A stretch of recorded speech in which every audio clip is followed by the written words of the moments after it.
I wake up. The bed is cold. Clement left early again. I smell coffee from downstairs. He made coffee, but he did not wait. He never waits. I walk to the kitchen. The coffee pot is still warm. His cup sits in the sink. I wash it. I always wash his cup. Our house is beautiful. We live in the suburbs. The neighborhood is quiet and safe. We have a big garden. I plant roses every spring. The roses are red and pink. I water them every morning. I cook dinner every night. I clean the rooms every day. The house is always perfect. Everything is in its place. But something feels wrong. Something is always missing. Clement is missing. He works a lot. He leaves early. He comes home late. Sometimes he does not come home at all. He says he sleeps at the office.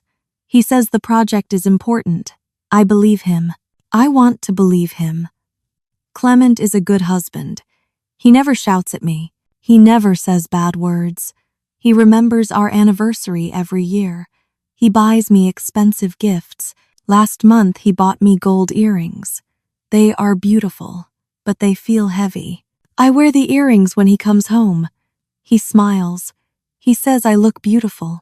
Then he goes to his study. He works on his laptop. He talks on the phone. I sit alone in the living room.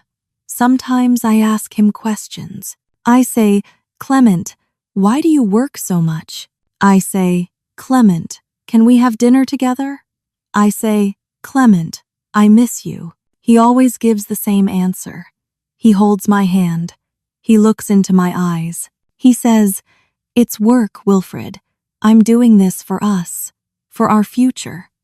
His voice is soft. His eyes are kind. I want to believe him, so I do. On weekends, I plan things. I think we can go to the park. I think we can see a movie. I think we can have breakfast together. But Saturday morning comes. His phone rings. He answers. His face changes. I'm sorry, Wilfred, he says. Something came up at work. I need to go.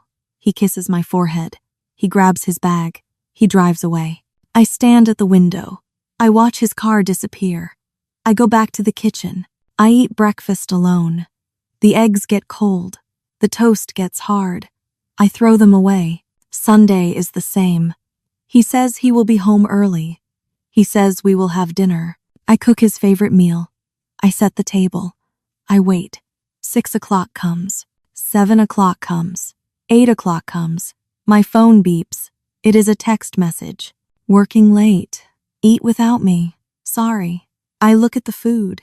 I worked on it all day. Now it sits there, cold and alone, like me. I tell myself I am happy. I tell myself Clement is good. He works hard for us. He wants a good life for us. He buys me beautiful things.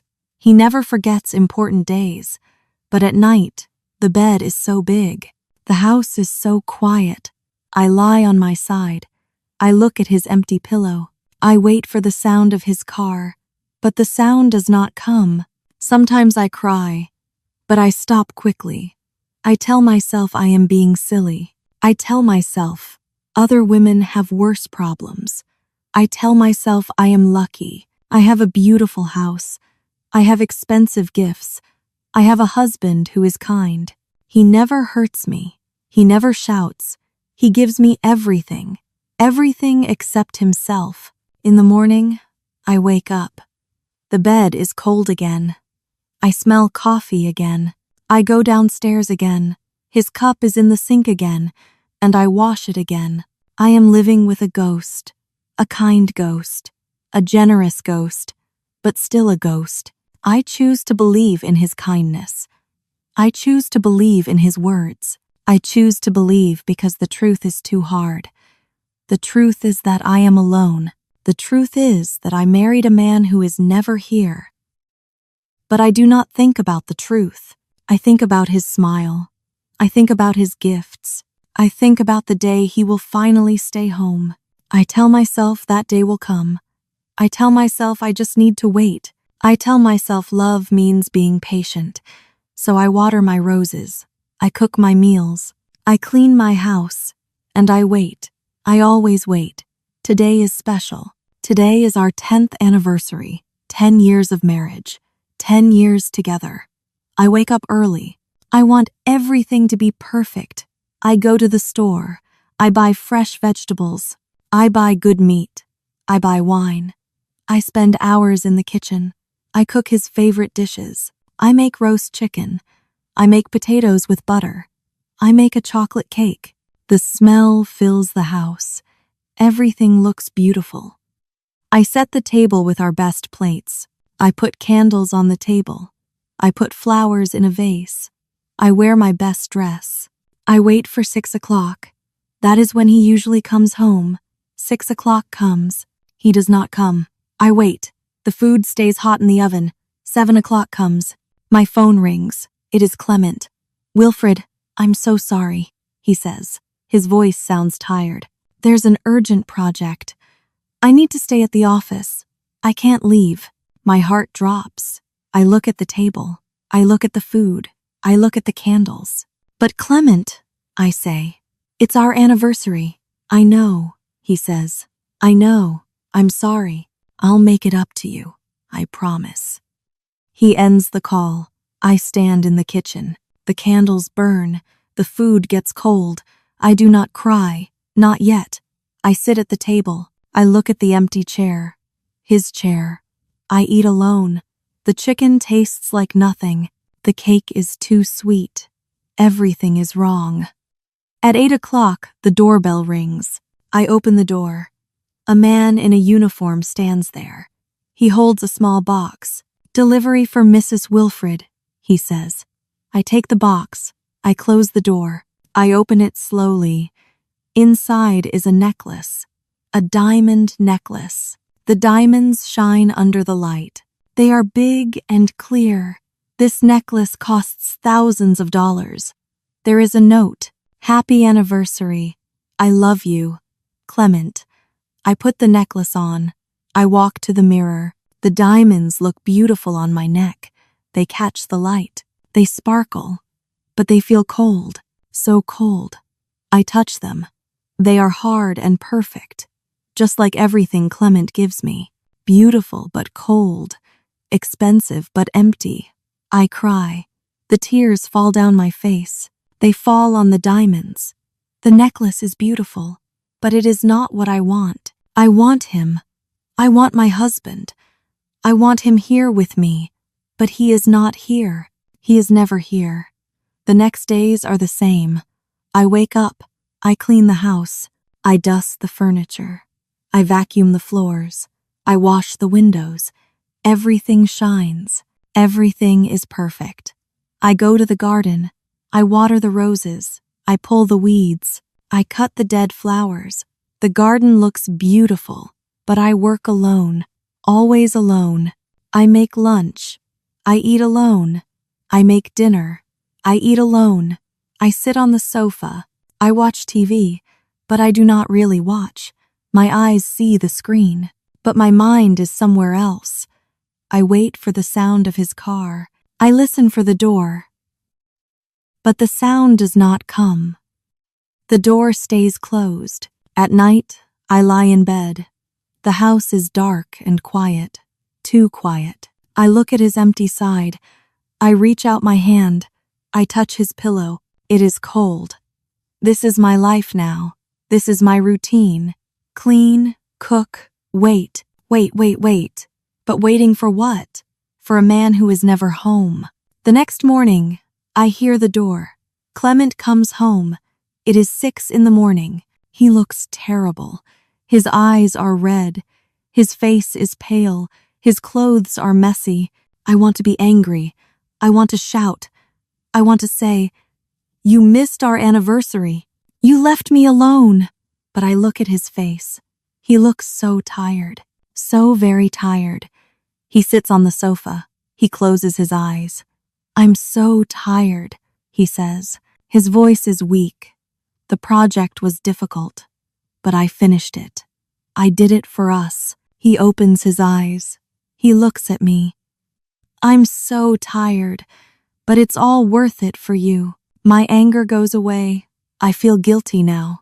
He worked all night. He looks sick. He did this for us, for our future. That is what he always says. I sit next to him. I hold his hand. It's okay, I say. You need to rest. He smiles. He closes his eyes again. Soon he is asleep. I sit there. I watch him sleep. I tell myself he is a good man. He works so hard. I should not be angry. But deep inside, something hurts. Something feels wrong. He gave me diamonds, but I wanted his time. He gave me expensive gifts, but I wanted his love. His real love, not just his money. I look at the necklace on my neck. It is still there. I wear it every day now. It reminds me of something, but I do not know what. Maybe it reminds me that I live in a golden cage, a beautiful cage, an expensive cage, but still a cage, and I am trapped inside. Saturday morning comes. Clement is in a hurry. He runs around the house. He packs his bag. He looks for his phone charger. I have a business trip, he says. I need to go to Charleston. It's urgent.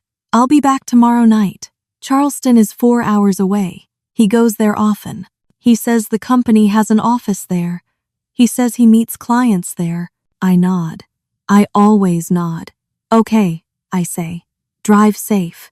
He kisses my cheek. He grabs his bag. He runs to the car. The door slams. The car starts. He drives away. I go back to the kitchen. I make coffee. I sit at the table. The house is quiet again. Always quiet. I start to clean. I wash the dishes. I see something on the counter. It is Clement's tablet. His personal tablet. He forgot it. I pick it up. I think about calling him, but he is already on the highway. He is too far away. He will be fine without it. It is just one day. I put the tablet on the table. I go back to cleaning. I wipe the counter. I sweep the floor. Then I hear a sound, a beep. The tablet beeps. A notification comes. The screen lights up. I look at it. I do not mean to look, but I see it. I see everything. It is a photo, a new photo. Clement is in the photo. He is smiling. He stands in a backyard. He holds a grilling fork. There is meat on the grill. Smoke rises behind him. Next to him is a child, a little boy. The boy is maybe 6 years old. He has Clement's eyes. He has Clement's smile. Next to the boy is a woman. She is young and pretty. She wears a yellow dress. She holds the boy's hand. She smiles at the camera. They look happy. They look like a family. Below the photo is a message. The message says, "Daddy, when are you coming home? Mom made your favorite pie." Daddy. The word hits me like a punch. I read it again. Daddy. The boy calls him Daddy. My hands shake. The tablet almost falls. I grab it tight. I read the message again, and again, and again. Mom made your favorite pie. Mom, not me. Another woman. Another mom. I look at the photo again. I look at Clement's face. He looks so happy. Happier than I ever see him. His smile is real. His eyes are bright. I zoom in on the photo. I see the house behind them. It is a nice house. White walls, blue door, yellow flowers in the garden. I see the address at the top. It is not an office building. It is not a company. It is a house. A home address in Charleston. My heart stops. Everything stops. The world stops. I sit down. My legs feel weak. I cannot stand. I cannot breathe. I cannot think. Clement has another family, another wife, another child, another life. All this time, all these years, all those business trips, all those late nights, all those weekends away. He was not working. He was with them. He was living another life, a life without me. I do not cry. I cannot cry. I feel nothing. I feel numb. My body is here, but my mind is far away. I look at the tablet again. I look at the happy family, the perfect family, the family he chose to be with today. He said it was work. He said it was for us. He said it was for our future. But he lied. He lied about everything. I think about the diamond necklace. I think about the gold earrings. I think about all the gifts, all the expensive, beautiful, cold gifts. He bought my silence. He bought my patience. He bought my trust. And I let him. I stand up. I walk to the window. I look outside. The sun is shining. The sky is blue. The roses are blooming. Everything looks normal. But nothing is normal. Nothing will ever be normal again. I hold the tablet in my hands. The photo is still on the screen. That happy, smiling family. His real family. Maybe his first family. Maybe his only family. And me? What am I? Am I his second choice? His secret? His mistake? I look at my wedding ring. It shines in the light. 10 years I wore this ring. 10 years I believed in him. 10 years I waited for him. 10 years of lies. I sit back down. I stare at the wall. I do not move. I do not speak. I just sit there, empty, numb, broken. The tablet beeps again. Another message comes. But I do not read it. I do not want to see more. I already saw everything. I already know everything. My perfect life was a lie. My perfect husband was a lie. My perfect marriage was a lie. He said it was work, but work does not smile like that. Work does not have a child. Work does not make pies. Work is not a family. He has a family, just not with me. I sit in the house all day. I hold the tablet. I look at the photo. I look at the address. Charleston. 4 hours away. I need to see it. I need to know. I need to see the truth with my own eyes. I stand up. I get my car keys. I get my purse. I do not pack a bag. I do not change my clothes. I just go. I get in my car. I start the engine. I drive. The highway is long and straight. There are many cars. I drive past them. I drive fast. My hands grip the wheel. My heart beats fast. I think about Clement. I remember the day we met. He was kind. He brought me flowers. He said I was beautiful. I believed him. I remember our wedding day. He cried when he saw me. He said he was the luckiest man. I believed him. I remember all the gifts, the earrings, the necklace, the dresses, the perfume. He gave me everything. Everything except the truth. Now every memory hurts. Every kind word feels like a knife. Every smile feels like a lie. Was any of it real? Did he ever love me? Or was I always just his second choice? I drive. The sun moves across the sky. The afternoon becomes evening. The light changes. Everything looks different now. My heart is heavy. It feels like a stone. It pulls me down. I can barely breathe. But I keep driving. I need to know. I need to see. Is this the man I love? Or is he a stranger? I do not know anymore. Maybe I never knew him. Maybe I loved a ghost. A man who never existed. The road goes on and on. Trees pass by. Signs pass by. Other cars pass by. But I see nothing. I only see his face, his smile, his lies. I think about the woman in the photo, the woman in the yellow dress. Is she like me? Does she wait for him too? Does she believe his lies too? Or does she know? Does she know about me? I think about the child, the little boy. He has Clement's eyes. He calls Clement Daddy. Did Clement teach him to ride a bike? Did Clement read him stories? Did Clement do all the things he never did with me? We do not have children. I wanted children. I asked Clement many times. He always said, "Not yet. We need to wait. I'm too busy with work." But he was not too busy. He already had a child. He just did not want one with me. The pain is too much, but I do not cry. I cannot cry. I am too angry, too hurt, too broken. I drive for 4 hours. Finally, I see the sign. Charleston, I am here. I follow the GPS. I enter the address from the photo. The GPS takes me through the city. Then it takes me to the suburbs. Nice houses, quiet streets, just like my neighborhood. I turn onto a street. I drive slowly. I look at the house numbers. Then I see it.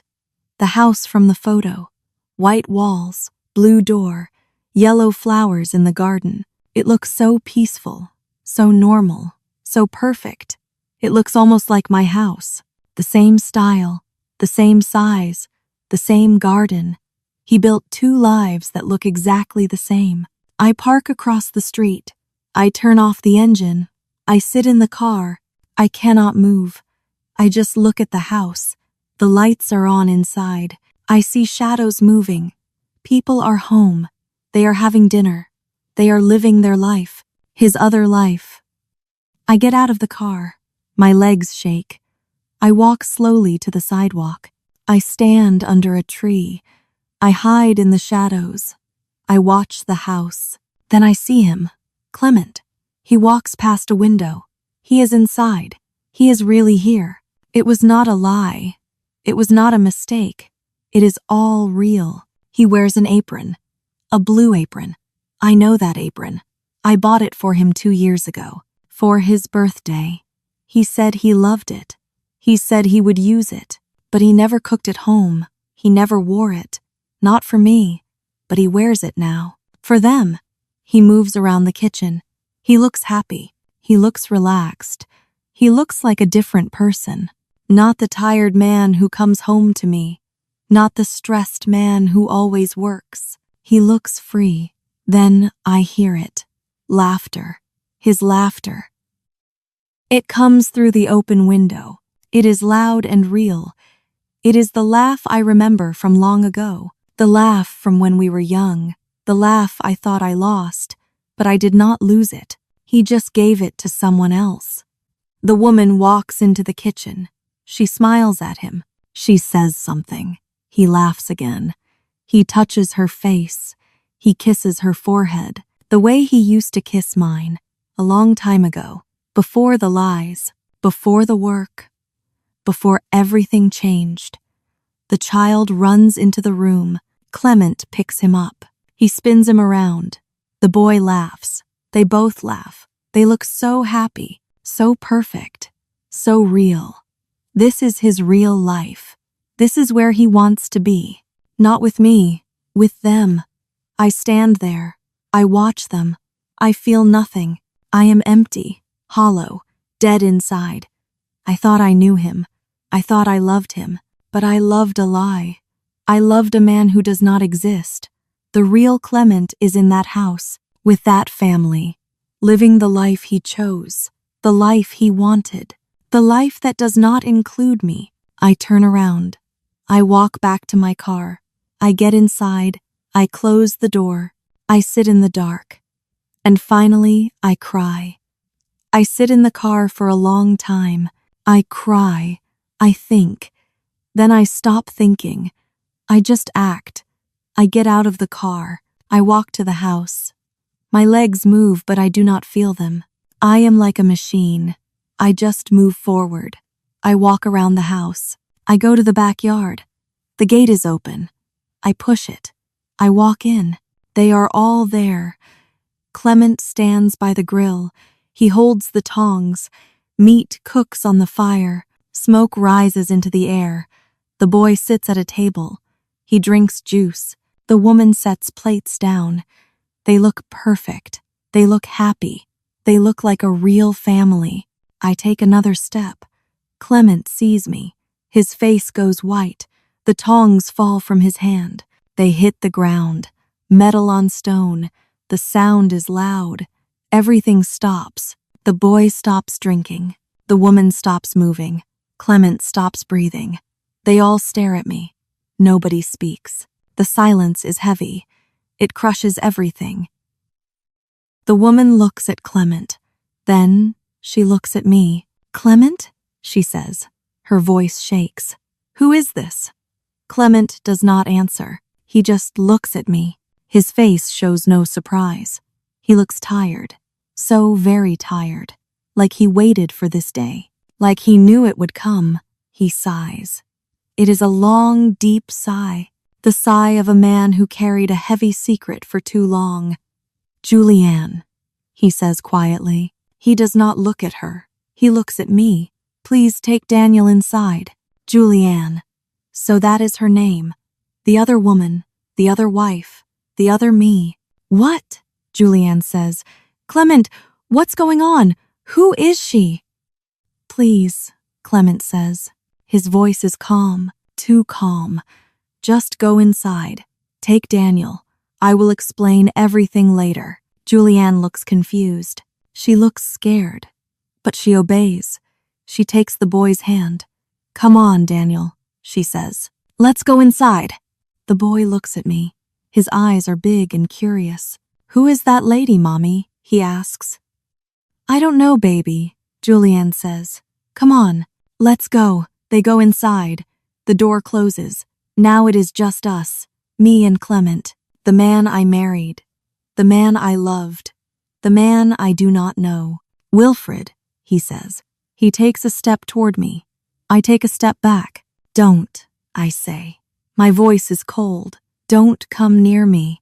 He stops. He nods. He understands. Okay, he says. I understand. You want to talk. We can talk. Talk? I say. My voice gets louder. You want to talk? After 10 years of lies? After everything? I know you're angry, he says. He sounds calm. Like we are discussing the weather. I know this is hard, but let me explain.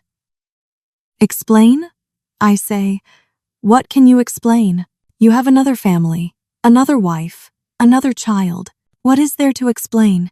I never wanted to hurt you, he says. He looks at me. His eyes are sad but steady. I love you, Wilfred. I really do. I laugh. But it is not a happy laugh. It is a bitter, broken laugh. You love me? I say. This is how you love me? I love you, he says again. But I love them too. I love Julianne. I love Daniel. I couldn't choose. So I worked hard. I worked so hard to give both of you everything. A good house, a good life, everything you need. I stare at him. I cannot believe his words. He thinks this is okay. He thinks working hard makes it okay. He thinks money makes it okay. You couldn't choose? I say. So you chose both? You chose to lie to me every single day? I didn't want to lose you, he says. I didn't want to lose them either. So I found a way. I worked hard. I gave you both everything. Everything? I say. You gave me nothing. You were never there. You gave me money. You gave me gifts. But you never gave me you. I gave you what I could, he says. I did my best. I never hurt you. I was always kind to you. I took care of you. He steps closer. I do not move this time. He reaches out. He tries to touch my face. I push his hand away. Wilfred, he says. His voice is soft. I know this is a shock, but nothing has to change. I will still take care of you. I will still come home. I will still be your husband. I stare at him. Nothing has to change? I say. Are you serious? Yes, he says. He really believes it. I see it in his eyes. He thinks he did nothing wrong. I will never leave you. I promise. You will have everything you need, just like before. Just like before, I say.